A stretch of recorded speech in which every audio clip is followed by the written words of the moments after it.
asked to speak on a very big topic, the future of South Africa.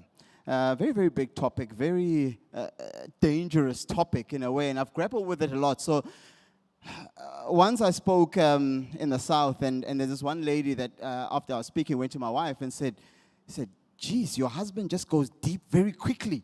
And I was like, yeah, and that's probably what we're going to do here. So don't be alarmed. We'll rescue it at the end. But if we don't, it's okay. It's me now. Then there's a panel. Then there's lots of traffic. So we've got time. Okay. So if the guys can flip to the first slide, let's kick it off.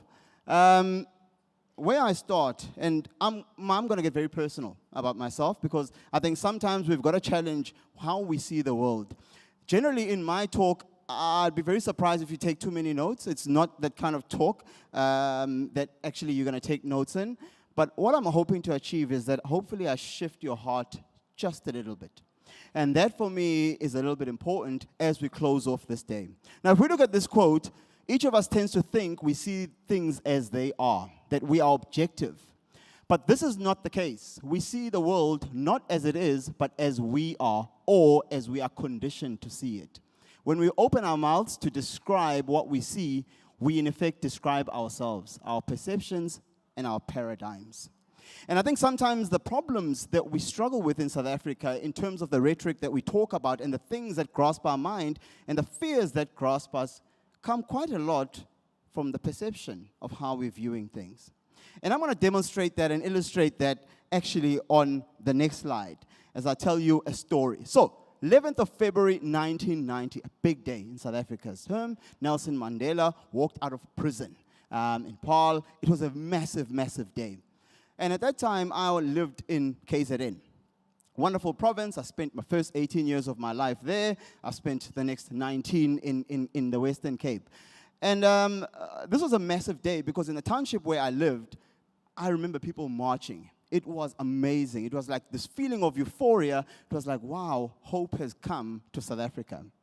But if you go to the next slide, there's another context that was going on where I lived in the province in Natal, is that actually there was violence. There's that bottom picture with the what they used to call Caspers. You don't see those police trucks anymore, but where I grew up, that was prevalent.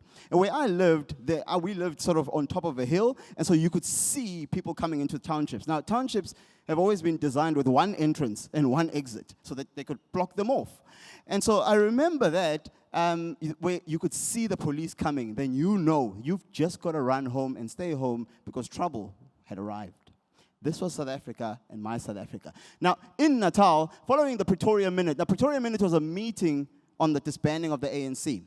And the ANC was saying, well, we're no longer going to bomb things in South Africa, and et cetera, et cetera. So following then, there was massive, massive violence, especially in KZN. As you can see, the total number of people killed in June 1990 spiraled to 3,700, 2,000 deaths in 1989.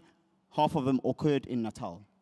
Perhaps 10,000 Africans were killed between 1990 and 1994, Africans killed by Africans, and most of them in KZN.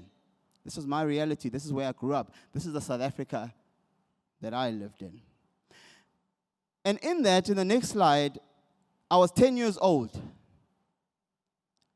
14th of April, 1991, I remember this day because it was my birthday. I was turning 10. And I remember standing up, and at home, my mother bought me a cake. It was the second cake I ever had that had my name on it. The first cake I had that had my name written on it was when I was 1. So I don't remember that one, but I see the photo. There's a photo with that cake. And so now, but this one I remember because we went to go and fetch this one. So it was a special occasion. But I never got to eat this cake because at that time, there was so much violence that I remember the IFP and the ANC and the police, it got messy. And I remember we had to run away from home. So there we were, 10-year-old, saying, actually, what is going on here? And we ran away and didn't really have the most memorable birthday. I remember it, but you know what? It was a challenging birthday because we ran away and actually, and that was my story.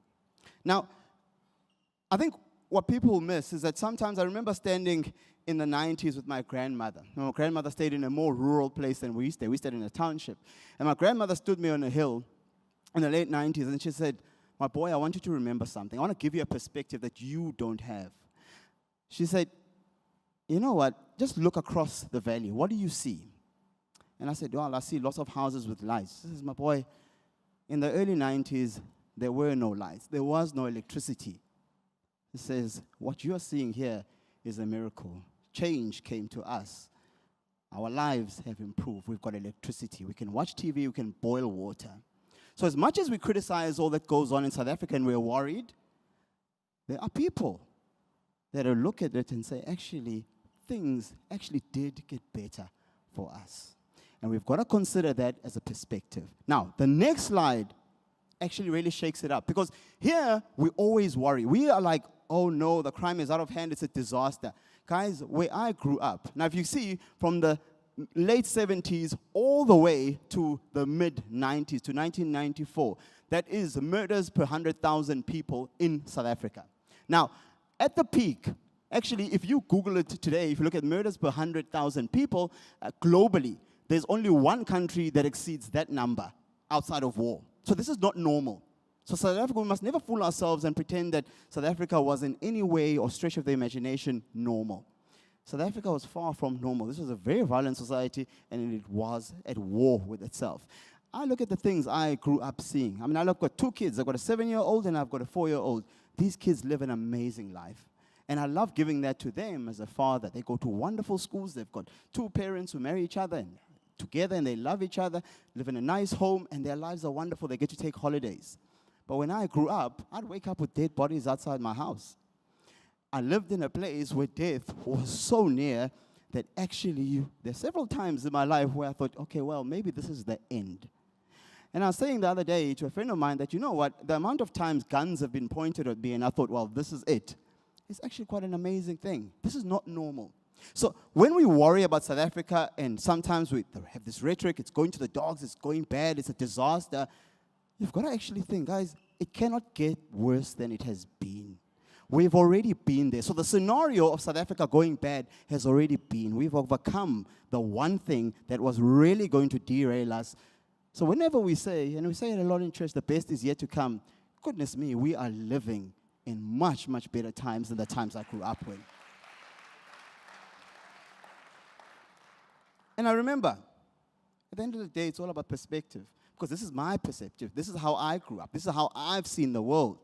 Because I've seen a boy like me who grew up in the 80s, who went to a township school. And I remember there's something bewildering that I'll mention at the end. But I grew up and then I ended up going to a Model C school. And for me, without that opportunity, I wouldn't be standing on the stage. I probably wouldn't be here. But life improved for me. Kind of like me, life improved a lot.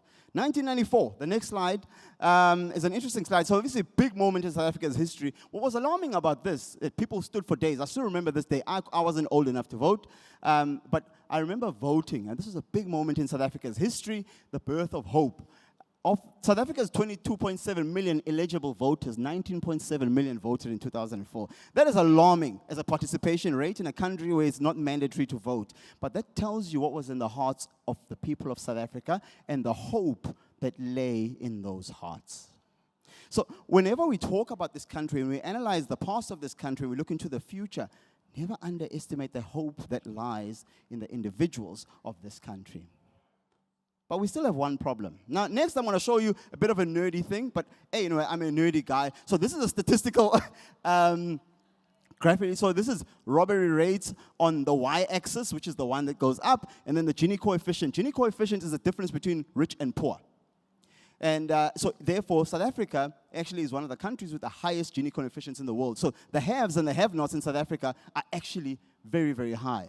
And actually they plotted it differently. So if you can see the actual regression line, which is why that line is, it shows there's a positive correlation between a gap between rich and the poor and actually crime. And so this is a whole academic paper, actually. That is a global academic paper that obviously covered Africa and Eastern Europe, Latin America, and the OECD countries. And I like that statement there. It says the main conclusion of this paper is that an increase in income inequality has a significant, robust effect on raising crime rates. In addition, GDP growth rate has a significant crime-reducing impact, since the rate of growth and distribution of income jointly determine the rate of poverty reduction. Guys, if we're going to talk about the future of South Africa, we've got to solve this. This is the one thing that we've got to solve. Now, how we solve it is what is more interesting. Now, fortunately, I have an interesting job and I get to travel. And the next slide will illustrate that. So last year, I went to South Korea, and these are the other countries that I get to travel as part of my job. So I am a global investor. I travel around different emerging markets, and we study companies that we invest in. You meet ministers of finance, you meet captains of industry, you meet presidents. It's wonderful. It's absolutely wonderful. But in studying all of this, actually, the one thing that you learn is that actually you get perspective in terms of what's going on in your country, what's going on in other countries, and you study countries. And my trip to South Korea was actually quite interesting because it's not a country that I thought I would find as fascinating as I did. But when I looked at the history, and I'm going to take you through the history of South Korea, there are a few things that I found that gave me hope. Sometimes there are things that are random in life that suddenly get a quickening in your spirit, and you're like, hey, there's something in there that I can take. And I took something, and I'm going to share that with you. Now, that's me at the border. It's a demilitarized zone between North Korea and South Korea. It's a fascinating place. But anyway, let's talk about a miracle. So in the next slide, talk about the miracle on the Han River. Now, the miracle on the Han River refers to a period of rapid economic growth in South Korea following the Korean War in 1950 to 1953, which South Korea transformed from a developing country to a developed country. I actually think there are lessons here for South Africa. No one's ever thought of looking at South Korea as something of a comparative, but actually there's some interesting things that happened in South Korea that gave me hope. The next slide is actually what's important. So in August 15, 1945, Korea was liberated from Japan. This was the end of the Second World War, and there was almost nothing in the Korean peninsula. So this country started from zero. Now, it started from zero, and the next slide will show you that actually things then went worse, because then there was a Korean War. And in June 25, 1950, the war broke out. In July 1953, it ended, but the country was destroyed.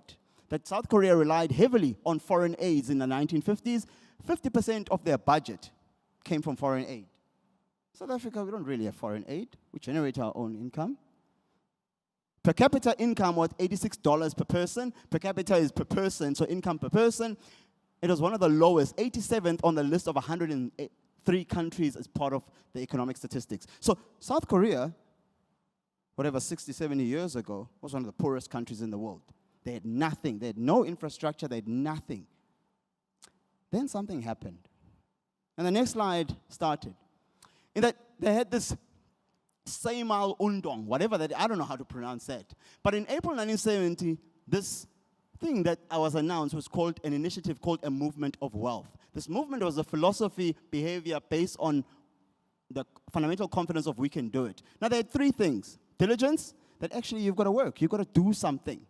Self-help is where the spirit of doing work by myself, realizing that my fate and my future depends on myself and doing the best with my efforts. And I'm going to come back to this.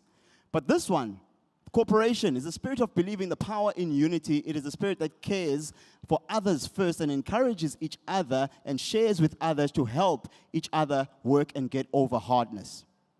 So here's a country that had nothing, but they had their people. And their people realize if they come together, they work hard. They work very hard for themselves, but more for they work for each other. That they could change a country that had zero, that needed help from elsewhere to feed its people. Back in the 1950s, you study the history of Korea. Actually, they didn't even have enough food for their own people. They had to import food in. Now, the next thing, so then Korea actually, the miracle happened. So there was fast economic growth, and the country started getting wealthy. If you go to the next slide, you'll see, then in 1998, there was what you call an Asian crisis. And what happened was things that completely fell apart in the economy, and the wealth that they'd gained, they were starting to lose. But then something, again, happened about what the people of South Korea did. It says the entire nation joined to rebuild a collapsed economic pillar. People took gold from their vaults and deployed, whatever that word is, movement, which is Korean abbreviation for save, share, exchange, and reuse. With such endeavor, Korea recovered. And you can see, because they went down, that's when they initiated that. So people took what they had themselves, their store of value, what they treasured, what wealth they'd built up, and they decided, no, they were going to give that to others and share with others in the country And actually, if you look at statistically, the country went up. Now, Korea is one of the wealthiest countries in the world, and the next slide will show you that, in that actually, now we're juxtaposing North Korea and South Korea. And that actually South Korea is still relatively poor, which is a red line at the bottom, but North Korea has just gone, it's absolutely amazing. So, but what's amazing about this is that actually over time there are different crises that happen, but they recover and they go. Not because they've got lots of money, but because the people understand the power of surviving crises and pulling themselves back up again. And to me, what inspired me more about this is this final slide on South Korea, before I come back to South Africa. Is that, you know what, guys, the next slide, please. You guys use these brands to watch things. You use these brands to phone, to wash things. You ship with some of these companies, and you drive some of these cars. Guys, let's understand, these companies were started in tough times. This country now possesses some of the most powerful companies whose goods that we use, whose ingenuity that we get to share. Where did it come from? It came from individuals who didn't look out for themselves, but looked out for the country and for the man next to them, and they said, I will take from me and give to them, because when I give to them and they're better off as a unit, we can turn this country around. Korea's power wasn't in the ingenuity of their minds, it was in the hearts of the people and their ability to pull together in tough times and pull the country from where it is. So to me, hence I said I wanted to bend your hearts, because each time you interact with these brands, hopefully you will remember the story. That whatever it is, we stand around Bryce and complain about South Africa and whatever, when we use Korean goods, they did not complain about their country. They sat there and they said, well, what do I have in my hand in terms of time, in terms of resource, in terms of commodity, and how can I use that to help this country, to help this person, to help those around them? And that's how they turned a country that was broken, our country is not broken, into one of the biggest superpowers in the world. So, let's go back to the future of South Africa as we try and land this. Now, the next slide is important because I'm going to say something controversial here, because this is my call to action. Now, this apparently was one of the best books in 2017. I haven't read it, but actually, what I liked about it is the title. I love this title. Because you know what? We live in a country where we are always abdicating to leadership. We are looking for a savior. We're looking for this leader, that president, that one. We're kind of always looking, oh, why can't there be a next Mandela? Guys, no one's coming to save us. But you know what's wonderful about that? Nobody needs to come and save us. We have each other. That's all that we need. So, as much as I spoke about Korea, yes, Korea had good leaders and bad leaders. They've had 60 years of amazing economic growth. There's no one leader there that is consistent. But you know what is consistent? The heart of the people. And so therefore, we must watch our rhetoric when we sit around and talk about in Bryce about this country. What are we saying? What is in here about this country? What do you believe about this country? More importantly, what are you believing about the fellow man next to you that you aren't taking from whatever you've got to help him? Because if you help him, you are helping this country. Now, it turns out in South Africa we have a plan, which the next slide will show you. It's called the National Development Plan. I actually read this thing. This thing is fantastic. Because we always say, hey, there's no leadership, there's no direction, there's no vision. Goodness me, there's vision. This is a good document. But this document says something. And actually, I think the politicians here have done us an injustice, because there's something they haven't told us. Because they're politicians, they're afraid. Me, I will tell you. And it says, the country we seek to build by 2030 is just, fair, prosperous, and equitable. We all like that. Most of all, it's the country that each and every South African proudly call home. We all like that. But this next slide, it is up to South Africans to play a role in fixing the future. Now, when a politician comes, they want votes. Yes, they'll tell you they'll do everything. But you know they're lying. But this is the truth. It's up to South Africans to play a role in fixing the future. Now, the next slide is even more daunting, because it talks about this thing called active citizenship. Active citizenship means that people are getting involved in their local communities, democracy at all levels, from towns to cities, nationwide activity. Active citizenship can be small as a campaign to clean up your street, or do you just complain about it? It's dirty, or you're cleaning it up. Or as big as educating young people. Because if we're going to invest in the future, guys, the government's not going to do the stuff. It's going to come down to what you and I do. That's why you are here. There's no government. The government is the people.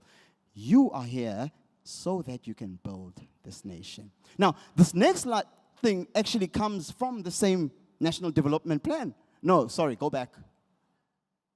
Here we go.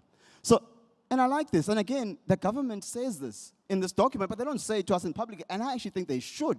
Because unless we get this as a nation, we aren't going to go where we need to go. And so citizens have the right to expect government to deliver certain basic services and hold leaders accountable for their actions.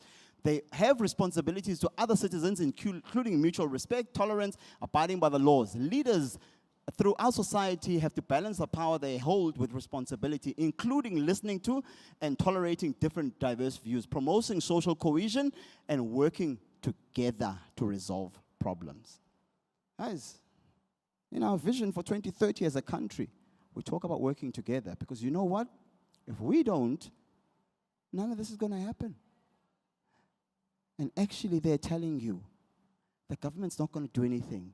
It's like, there's a wonderful quote that says, when people show you who they are, believe them the first time around. Otherwise, what happens is someone keeps repeating the same thing, and actually, it's your fault you didn't believe them. Guys, if I ask you now, do you think the government's going to save this country? No. All of you will tell me no. And I'm not saying that in a bad way. The government's got a role to play. But actually, if we're really going to get this country where this country needs to be, it lies in the hearts of the people in this country. So therefore, as I end, I've got 2 more slides. This is actually the slide where you need to think about it. So to me, I thought, what is the future for South Africa?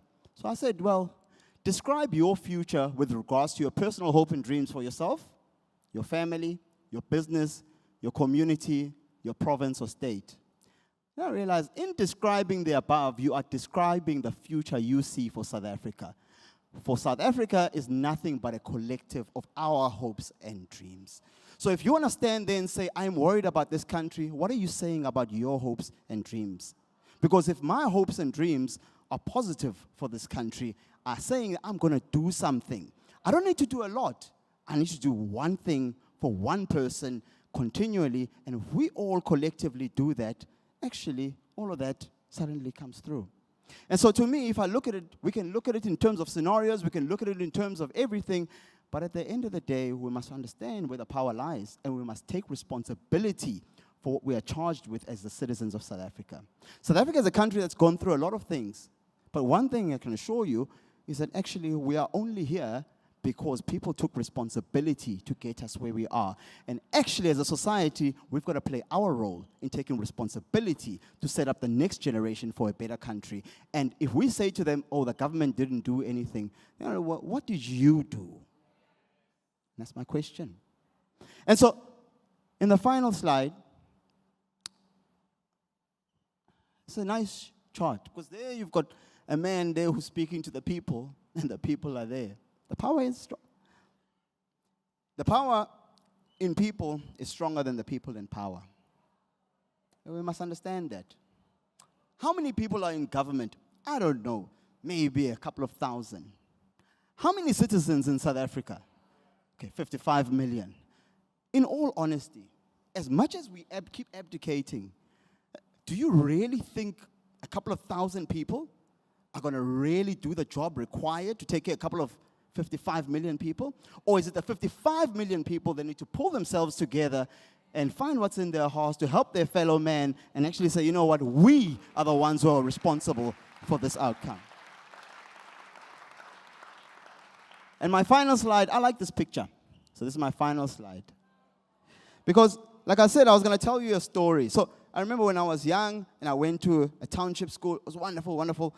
Enjoyed it. Township schools then were lawless. They were absolutely crazy. But it's wonderful. Now, I'm a bit of a nerd, so I was like one of those studious kids. I was always afraid of being in trouble. But I remember when I think it was in grade 1. Grade 1 was my last year in this township school. And did some work, we did some tests, and at the end of the year, I came third in class. I was like, oh, okay, well, it's good. My mother was kind of happy. She's like, yeah, you could have done better. But nonetheless, I came third.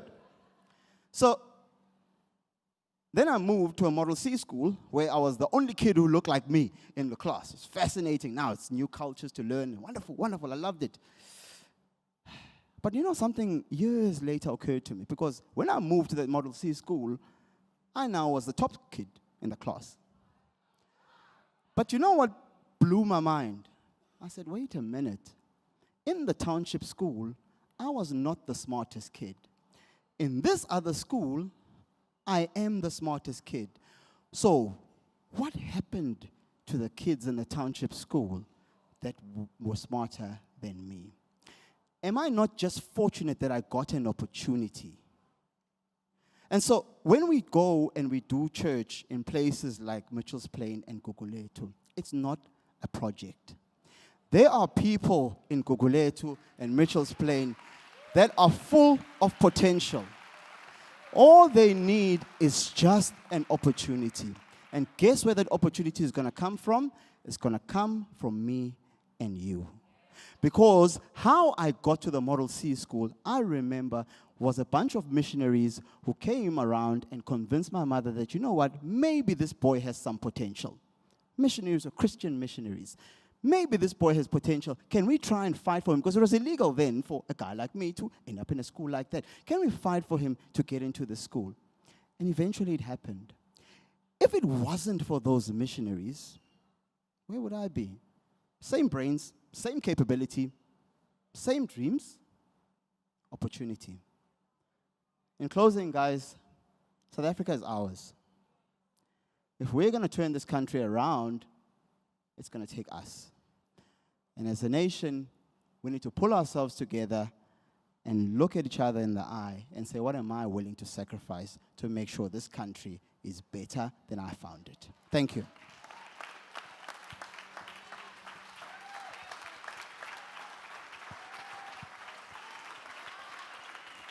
Fantastic. Can we really thank Sibo? That was outstanding. You can just stay here for a minute. And I'm going to ask David to come up and just come over, and we're going to conclude. And the guys have something for us as we conclude. But can we thank everyone who's put everything together today, all the team, production team.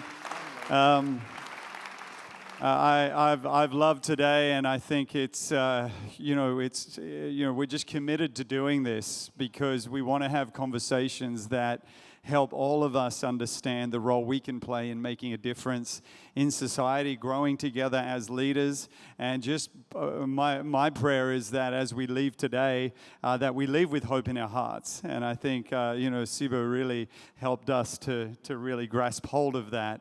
And all of us can play a part in this. I have a role, my wife and I have a role in what we're doing in building church, but it is no more significant than the role that anyone plays, whether they are in the public arena, whether they are working as a teacher in a school, whether they may be a domestic worker in someone's home. We've got to recognize that we need everyone to understand the significance of the role they play, and we've got to celebrate that as well. And I think that's important that we make sure we think from the perspective of celebrating everybody for the role that they play together in what we're believing to see the nation become. I'd like David just to maybe share a closing thought with us. I told Phil, I've got a compliment and a challenge for you guys to close it out with. The compliment is this. I've been very blessed. I've had a chance to see lots of parts of the world. And I got to tell you, of all the parts of the world I've been able to see, this place is about as beautiful as any place I've ever seen. But the most beautiful thing I saw during my trip was what went on in this room today. Unbelievable what went on in this room today. The whole price of the trip coming down here for me and my son Nick was worth what we saw here today. I leave so challenged, so encouraged, so energized. But let me give you a challenge. I think that leaders are not so much about the talent that they possess as the talent they're able to identify. I think the contributions I've made to Chick-fil-A have a lot less to do with any talent I have, a whole lot more about the talent I was able to spot and recruit into Chick-fil-A. But here's my challenge for you. As a guy who's seen the boardrooms of all the major U.S. corporations, as a guy who's visited with politicians and senior offices, as a guy who's met sports stars from all over the world, I've never seen talent any better than what I saw here today.